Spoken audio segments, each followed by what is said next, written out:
예레미야 17장 1절로 18절 말씀 함께 읽었습니다. 1절부터 4절까지는 도무지 지울 수 없는 유다의 죄를 다시 한번 말씀하죠. 1절에 보시면 유다의 죄는 금강석 끝 철필로 기록되되 그들의 마음판과 그들의 제단 뿔에 새겨졌거늘 이렇게 말씀합니다. 금강석 끝 철필로 기록되었다. 어디에 기록되었습니까? 그들의 마음판과 제단 뿔에 새겨졌다 이렇게 말하죠. 그러니까 아주 강력한 철필로 이 연필 가지고 마음판에 새기니까 이건 지워지지가 않죠. 그리고 제단 뿔에도 새겨졌습니다.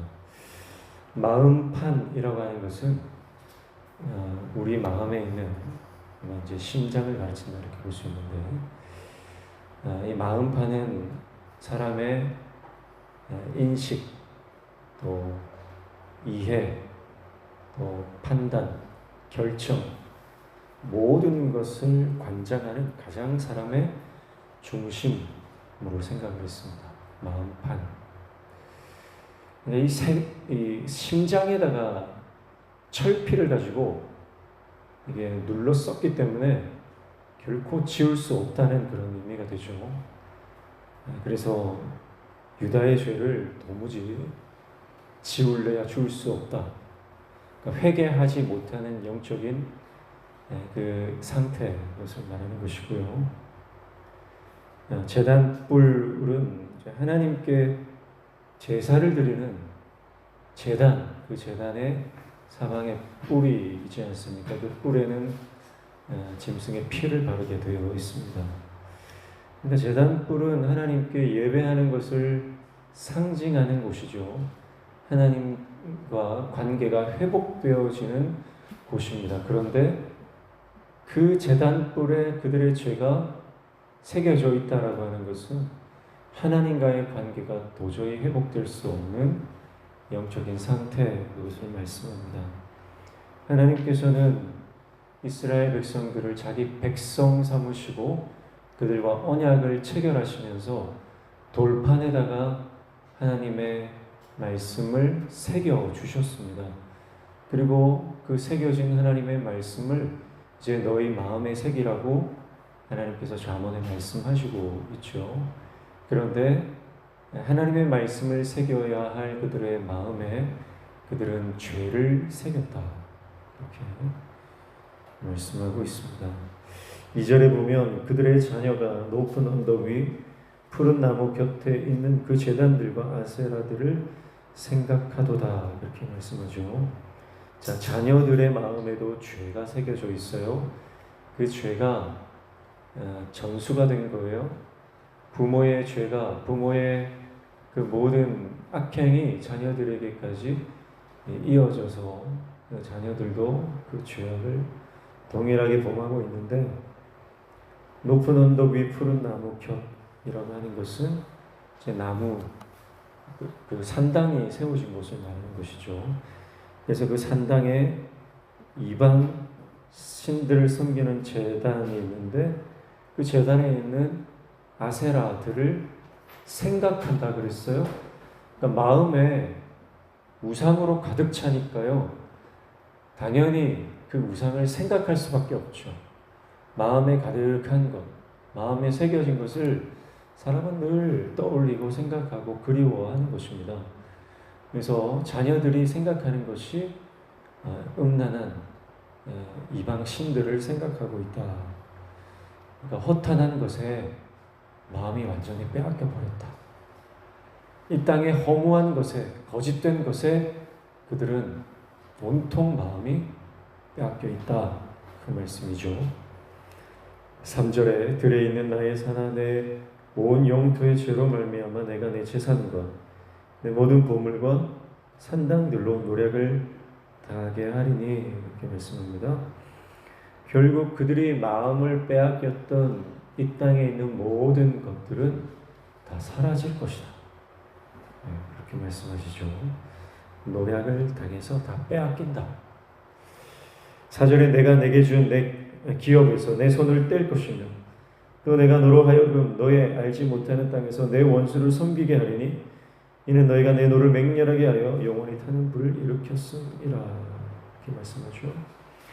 그래서 모든 것을 빼앗기고 포로로 끌려가게 될 것이다.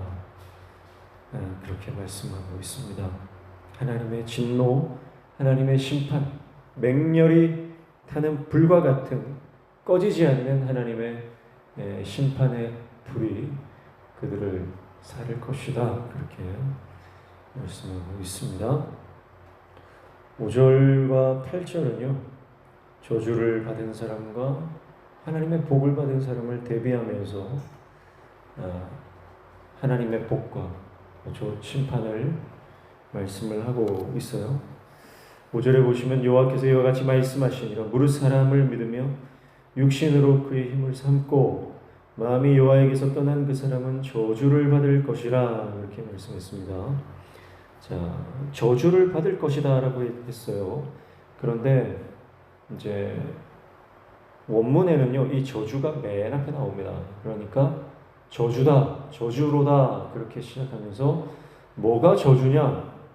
바로 사람을 믿는 자, 육체의 힘을 의지하는 자, 마음이 여호와를 떠난 자, 그 사람이 저주다 그렇게 말해요. 그러니까 우리가 하나님을 믿지 않고 사람을 믿고 따르는 것 그 자체가 저주고요. 하나님을 의지하지 않고 내 힘, 내 육신을, 내 육체를 믿는 그것이 곧 저주 그 자체고요. 마음이 하나님을 떠난 그것이 곧 저주다 이렇게 말씀해요. 그런 그 저주 가운데 있는 사람의 결과가 어떻게 됩니까? 6절 보십시오. 그는 사막의 떨기나무 같아서 좋은 일이 오는 것을 보지 못하고 광야 간조한 곳 건건한 땅 사람이 살지 않는 땅에 살리라 이렇게 말씀하죠. 사막의 떨기나무 같다 이렇게 말해요. 그래서 이 떨기나무는요, 도무지 수분을 제대로 공급받을 수 없는 그런 상태입니다. 그것이 하나님을 떠난 사람들의 결과일 수밖에 없다는 것이고요. 그러나 반대로 복받은 사람, 복된 사람은 어떤 삶을 사느냐? 7절 보십시오. 그러나 무릇 여호와를 의지하며 여호와를 의뢰하는 그 사람은 복을 받을 것이라 그렇게 말씀합니다. 자, 이것도 마찬가지로 복되도다 그렇게 해서 말을 쓰네요. 복되도다 야훼를 여호와를 믿는 자, 여호와가 그의 의지가 되는 사람. 여러분, 하나님을 의지하고 하나님을 믿는 그 사람 그 자체가 이미 복을 받은 사람이라는 거죠. 그리고 삶에서도 그 결과가 나타납니다. 8절 보십시오. 그는 물가에 심어진 나무가 그 뿌리를 강변에 뻗치고 더위가 올지라도 두려워하지 아니하며 그 잎이 청정하며 가무는 해에도 걱정이 없고 결실이 그치지 아니함 같으리라 그렇게 말씀했어요. 저주를 받은 사람은 사막에 물이 없는 땅에 떨기나무와 같지만 반대로 하나님을 의지하는 복받은 사람은 물가에 심어진 나무와 같다. 그래서 그 뿌리가 강변에 뻗쳤다. 그러니까 더위가 올지라도 그는 마르지 않는 삶을 살아간다. 그렇게 말씀하죠. 사랑하는 성도 여러분, 오늘 우리가 주님을 의지할 때, 하나님을 의지할 때 우리는 아무리 더위가 찾아오고 고난이 닥친다 할지라도 두려워하지 않는 줄로 믿습니다. 왜냐하면 하나님께서 우리의 도움이 되시고 마르지 않는 샘, 하나님이 우리의 피난처 요새가 되시기 때문입니다. 오늘 저와 여러분이 사람을 의지하지 말고 하나님을 의지하며 인생을 소망하는 것이 아니라 하나님만을 소망하는 하나님의 종 되시기를 축복합니다. 9절부터 13절까지는 하나님은 누구신가에 대해서 다시 말씀하고 있어요. 9절부터 10절은 하나님은 마음을 살피시는 분이다 이렇게 말씀하죠. 9절 10절 읽습니다. 만물보다 거짓되고 심히 부패한 것은 마음이라 누가 능히 이를 알리오마는 나 여호와는 심장을 살피며 폐부를 시험하고 각각 그의 행위와 그의 행실을 보응하나니 그렇게 말씀하죠. 하나님은 심장을 살피시는 분이고 폐부를 시험하시는 분이다. 그래서 마음이 부패하고 썩어 있어도요, 사람은 그것을 알지 못해요. 그러나 하나님은 그것을 다 꿰뚫어 보시고 그 마음의 부패한 대로 결국은 심판하신다, 보응하신다 그렇게 말씀하고요. 12절에 보시면 11절에 보시면 불의로 치부하는 자는 자고새가 낳지 아니한 알을 품은 같아서 그의 중년에 그것이 떠나겠고 마침내 어리석은 자가 되리라 이렇게 말씀하죠. 그래서 결국은 어리석은 자는 불의로 치부하게 될 것이라 이렇게 말씀하죠. 12절에 영화로우신 보좌여 시작부터 높이 계시며 우리의 성소이시며 13절 이스라엘의 소망이신 여호와여 무릇 주를 버리는 자는 다 수치를 당할 것이라 무릇 여호와를 떠나는 자는 흙에 기록이 되어오리니 이는 생수의 근원이신 여호와를 버림이니라 이렇게 말씀하죠.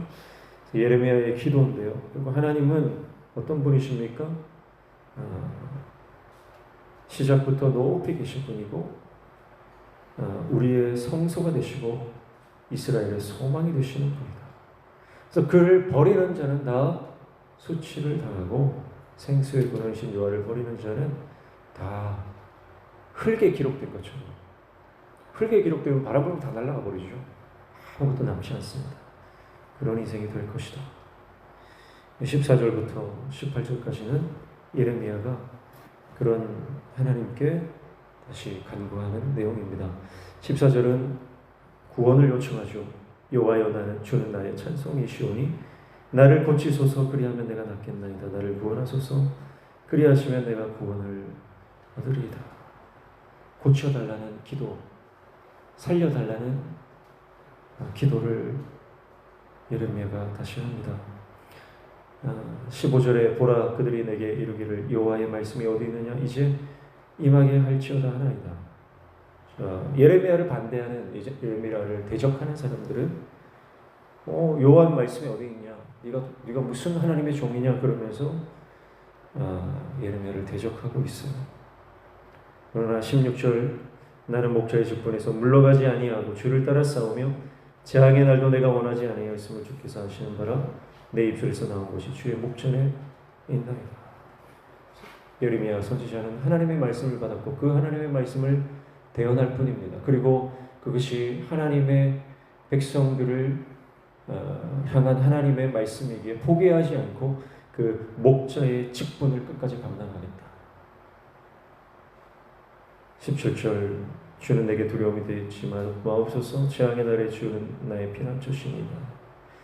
18절 나를 박해하는 자로 치욕을 당하게 하시고 나로 치욕을 당하게 마옵소서 그들은 놀라게 하시고 나는 놀라게 하지 마시옵소서 재앙의 날을 그들에게 임하게 하시며 배나되는 멸망으로 그들을 멸하소서. 그래서 두려움 가운데 있지만 고난 가운데 있지만 선지자는 하나님이 자신의 도움이 되시고 구원이 되심을 알고 하나님께 그 도움을 요청합니다. 그리고 자기를 대적하고 자기를 죽이려고 하는 모든 대적들을 향해서는 심판을 요청하고 있는 것을 볼 수가 있습니다.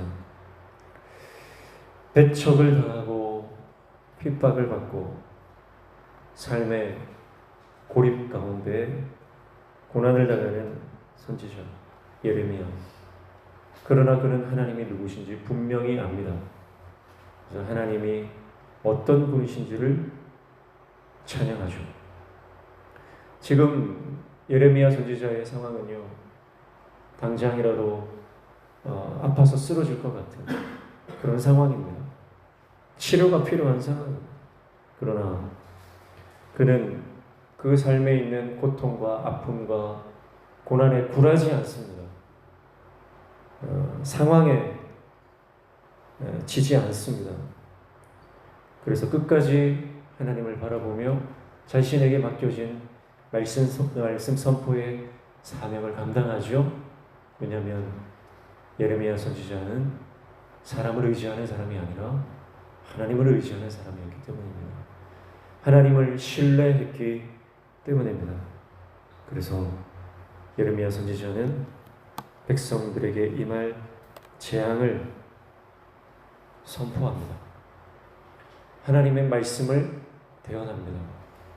그 말씀이 이루어지지 않기를 기도하면서 선포하는 거죠.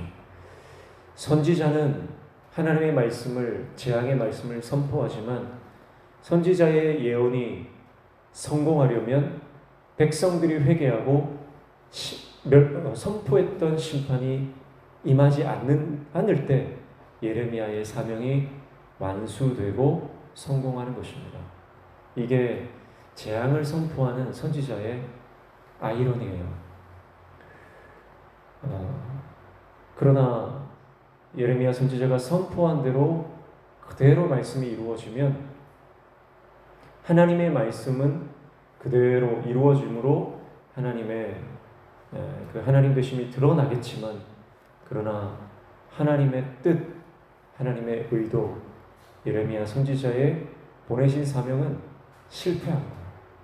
그게 선지자의 숙명이라고 볼 수가 있습니다. 멸망을 선포하는 이유는 반드시 죽이고자 함이 아니라 백성들이 멸망을 당하지 않게 하기 위함이다 라고 하는 것이죠. 끊임없이 그의 인생 가운데 이스라엘을 향한 멸망을 선포했지만 그것은 그 백성이 살아나기를 원하는, 하나님께 돌아와 회복되기를 원하는 선지자의 절절한 백성을 사랑하는 마음이었다라고 하는 것이죠. 그러나 그 백성을 향한 사랑, 거기에 아랑곳하지 않고 이스라엘 사람들은 그를 조롱하고 핍박하고 그를 공격하고 그를 죽이려고 하는 것입니다. 그러나 그것에 대한 모든 책임을요, 선지자가 지지 않습니다. 왜냐하면 하나님이 보내신 하나님의 사명을 감당했기 때문에 그 모든 뒤처리는요, 하나님이 해주시는 거예요. 사랑하는 성도 여러분, 오늘 우리는 말씀을 통해서 하나님의 종은 어떠한 상황에서도 하나님을 신뢰하고 끝까지 하나님께서 주신 사명을 감당하는 자리를 떠나지 않는다라고 하는 것을 말씀을 통해 깨닫습니다. 저와 여러분에게 주신 하나님의 사명이 무엇입니까?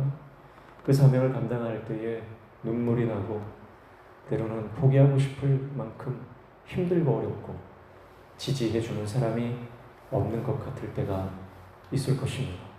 그러나 하나님을 신뢰함으로 끝까지 주님 주신 사명을 감당해 나아갈 때에 하나님께서 우리를 이 물가에 심어진 나무처럼 하나님의 은혜를 공급하여 주실 줄로 믿습니다. 그것이 복이죠. 복되도다 여호와를 신뢰하는 사람, 복되도다 하나님을 신뢰하는 사람. 오늘 저와 여러분이 그 복된 하나님의 종 다 되시기를 주님의 이름으로 축복합니다. 기도하겠습니다. 하나님 아버지, 허탄한 것에 우리의 마음을 빼앗기지 않고 하나님만을 믿고 하나님만을 의지하며 나아가는